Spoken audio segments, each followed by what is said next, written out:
दोस्तों आपने पुरानी मूवीज में देखा होगा जो समुद्री डाकू होते हैं वो अपनी एक आंख पर काली पट्टी बांध के रखते हैं और आप सोचते हैं कि वो एक आंख उनकी खराब है, लेकिन ऐसा नहीं होता। वो जब लड़ाई करते हैं किसी से छुपने के लिए या हथियार लेने के लिए उसे जहाज के डेक में जाना पड़ता है जहां बहुत अंधेरा होता है। और ये बात तो आप जानते होंगे कि जब हम उजाले से अंधेरे में जाते हैं तो आंखों को टाइम लगता है एडजस्ट होने में। उसी टाइम को बचाने के लिए और नाइट विजन के लिए अपनी एक आंख पर काली पट्टी बांधते हैं। 6 जुलाई 1946 में इनका जन्म हुआ और जब ये थोड़े बड़े हुए तो इनके माता पिता ने डाइवोर्स ले लिया और फिर इन्होंने सोचा कि अपना करियर एक्टिंग में बनाएंगे, तो ये आ गए न्यूयॉर्क। एक्टिंग में कुछ ज़्यादा सक्सेस ना मिली, इस वजह से ये स्क्रिप्ट भी लिखते थे। फिर इन्होंने सोचा एक्टिंग नहीं तो स्क्रिप्ट में कुछ हो जाएगा, लेकिन वहाँ से भी कुछ ज़्यादा खास रिस्पॉन्स ना मिला और फिर इन्होंने शादी कर ली। और शादी के बाद परेशानियाँ और बढ़ गई, पैसों की कमी और बढ़ गई और ऐसे दिन आ गए कि इनको अपनी बीवी के गहने चुराने पड़े। और उसके बाद इन्होंने एक बॉक्सिंग का मैच देखा जिसे देखकर एक इन्हें आइडिया आया और ये भागकर घर पे गए और 24 घंटे लगातार स्क्रिप्ट लिखी और उस स्क्रिप्ट का नाम रखा रॉकी। और फिर एक डायरेक्टर की ये स्क्रिप्ट पसंद भी आ गई, उन्होंने $1 लाख का ऑफर किया, लेकिन इन्होंने मना कर दिया। ये चाहते थे कि उसमें लीड रोल का काम करें, तो $35,000 में ये डन हुई डील। और जब मूवी आई तो सारे रिकॉर्ड तोड़ दिए और इस मूवी के एक्टिंग के लिए इन्हें ऑस्कर अवार्ड दिया गया। अफ्रीका के एक छोटे से गांव में एक बच्चे ने जन्म लिया जहां ना पानी ना बिजली किसी भी चीज की सुविधा नहीं और गरीबी इतनी कि कई बार मिट्टी खाकर रातें गुजारनी पड़ती। लेकिन उस बच्चे को बचपन से फुटबॉल खेलना बहुत पसंद था और वो रोज अकेला खुद प्रैक्टिस करता और ठोकरें खा खाकर उन्हें फुटबॉल खेलना सीखा। और जब वो 12 साल का हुआ तो उसे पता लगा कि देश की राजधानी में एक फुटबॉल का ट्रायल चल रहा है, उसे भी जाना था, लेकिन उसके पास पैसे नहीं थे। फिर वो 160 किलोमीटर भागता हुआ गया और जब वो वहाँ पहुँचा तो लोग बाग उसे देखकर हंसने लगे क्योंकि उसके जूते और कपड़े दोनों ही फटे हुए थे। और कोच ने बोला कि बेटा तुम कैसे खेलोगे इन फटे हुए जूतों के साथ। तो उसने बोला कि बस मुझे 5 मिनट दे दो सर, आपको सही में पता लग जाएगा तैयार कौन है। और 5 मिनट से कम में ही उसने कोच को यकीन दिला दिया कि कौन सच में तैयार है। और फिर उन्हें पीछे मुड़कर कभी नहीं देखा, वो आगे बढ़ता गया और अब दुनिया के सबसे महंगे क्लब के लिए खेलता है, लिवरपूल। जोमेटो कहता है कि हम जब भी 50% डिस्काउंट ऑन ईच प्रोडक्ट देते हैं तो हम 365 करोड़ का नुकसान करवाते हैं हर तीसरे महीने में। और पेटीएम कहता है कि हम जब भी कैशबैक देते हैं तो एक साल में 1700 करोड़ का नुकसान करवाते हैं। अब आप सोच रहे होंगे कि अपना इतना नुकसान क्यों करवाते हैं, तो इसका सीधा सा जवाब है आदत लगवाना। एक बार लोगों की आदत लगवा दो फिर वो आपके प्रोडक्ट ही यूज़ करेंगे। जैसे अब मैं आपसे पूछूं कि आप रिचार्ज कहाँ से करवाते हैं, तो आप में से कईयों का जवाब होगा पेटीएम। शुरुआत में ये हुआ था कि भाई पेटीएम से रिचार्ज करवाएंगे उसमें कैशबैक भी मिलता है, और फिर अगली बार कैशबैक मिले या ना मिले आप फिर भी पेटीएम से ही रिचार्ज करेंगे। और कुछ ऐसा ही किया अमेज़ॉन ने। अमेज़ॉन कहता है अगर आप अमेज़ॉन से शॉपिंग करते हैं तो अमेज़ॉन पे का यूज़ करें, इसमें आपको कैशबैक भी मिलता है। ये शुरुआत में अपना नुकसान करवाते हैं और फिर जब लोगों की आदत लग जाती है तो कैशबैक देना बहुत ही कम कर देते हैं। इसे कहते हैं लॉन्ग विजन। एक बार एक आदमी एक टूथपेस्ट कंपनी के पास गया और उसने वहां जाके बोला कि मैं तुम्हें एक ऐसा आइडिया दूंगा जिससे तुम्हारी सेल डबल हो जाएगी, लेकिन उस आइडिया के मैं $1 लाख लूंगा। तो कंपनी वालों ने बोला कि इतने सारे पैसे हम तुम्हें क्यों दें। तो उस आदमी ने बोला कि अगर तुम्हारी कंपनी ग्रोथ ना हुई तो मैं $2 लाख एज अ पेनल्टी दूंगा। तो कंपनी वालों ने बोला अच्छा चलो अपना आइडिया बताओ। तो उस आदमी ने एक छोटी सी बात कही जिसे सुनकर कंपनी वाले हैरान हो गए। मेक योर टूथपेस्ट होल बिगर, अपने टूथपेस्ट की ट्यूब का होल बड़ा कर दो जिससे पेस्ट जल्दी खत्म होगा और सेल ऑटोमेटिकली बढ़ जाएगी और तुम्हारे कॉम्पिटिटर्स को पता भी नहीं लगेगा।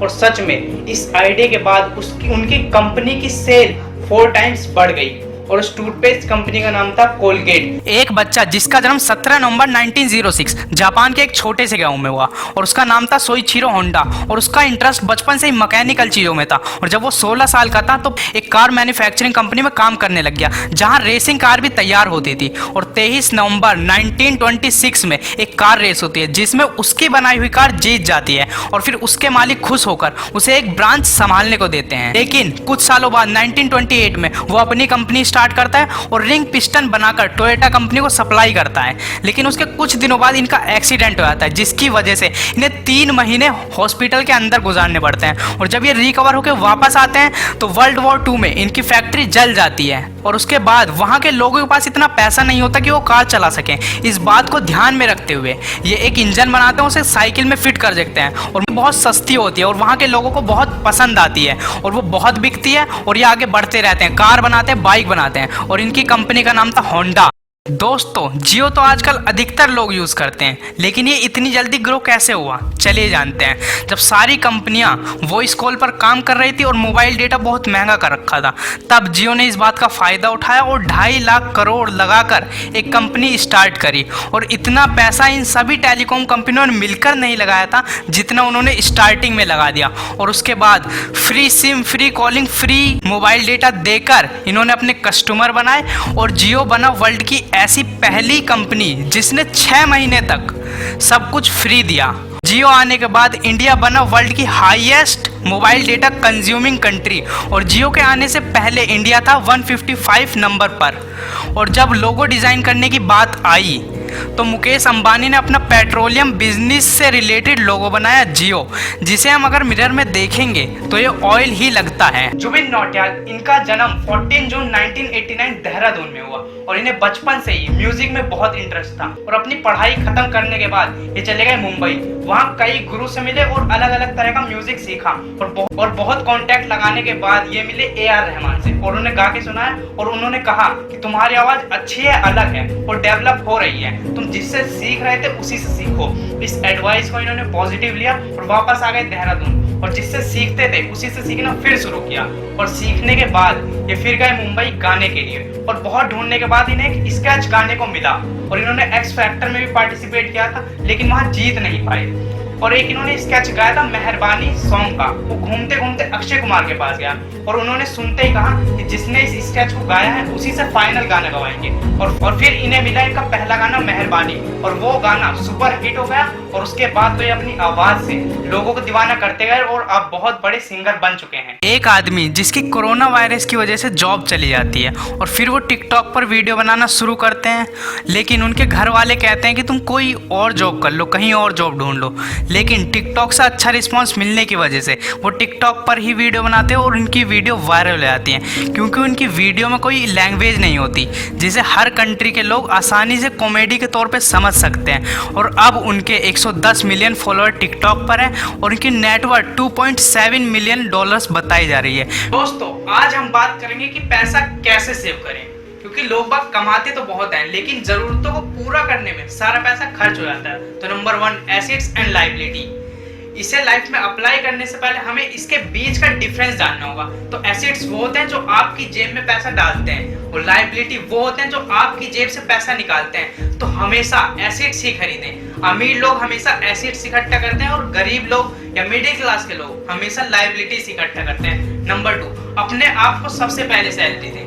चलो इसे एक एग्जाम्पल समझते हैं। जैसे आप 20,000 रुपये महीना कमाते हैं और आपने डिसाइड किया कि आप 2,000 रुपये महीना अपने आप को सैलरी देंगे और बचे हुए 18,000 रुपये में से खर्चा निकालेंगे, ताकि जब आपको पैसे की कमी लगे तो आप और पैसा कमाने की सोचें। अगर आप ऐसा नहीं करेंगे तो आप कंफर्ट जोन में रहेंगे और आगे कभी नहीं बढ़ पाएंगे।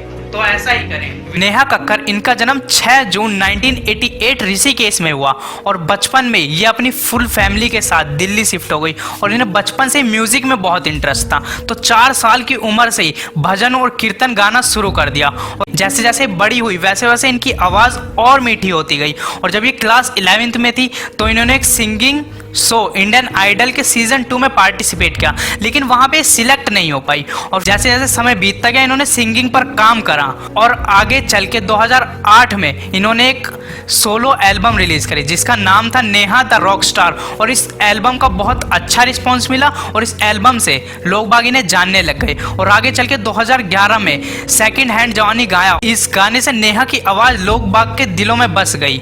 और आगे चल के 2013 में इन्होंने हनी सिंह के साथ आज ब्लू है पानी पानी गाया और उसके बाद इन्होंने पीछे मुड़कर कभी नहीं देखा।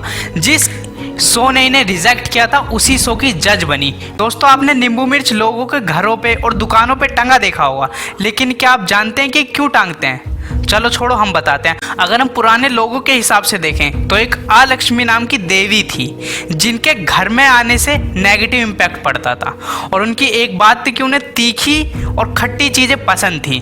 तो लोग बाग ये सोचकर इसे घर के बाहर टांगते थे ताकि जब वो आए तो इसे खाकर चली जाएं।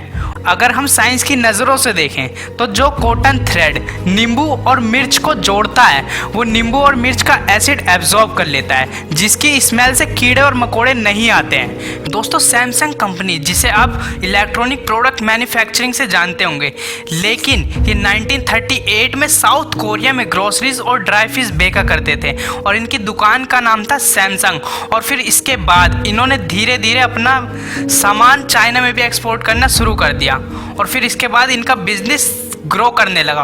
और फिर इन्होंने सोचा कि क्यों ना हम इलेक्ट्रॉनिक सेक्टर में भी अपना हाथ आजमाएं। फिर इन्होंने लोन लेकर बिजनेस स्टार्ट किया और धीरे धीरे करते करते अब टॉप इलेक्ट्रॉनिक कंपनी में से एक है ये सैमसंग। और वीडियो अच्छी लगे तो वीडियो को लाइक करें और #मोटिवेशन को सब्सक्राइब।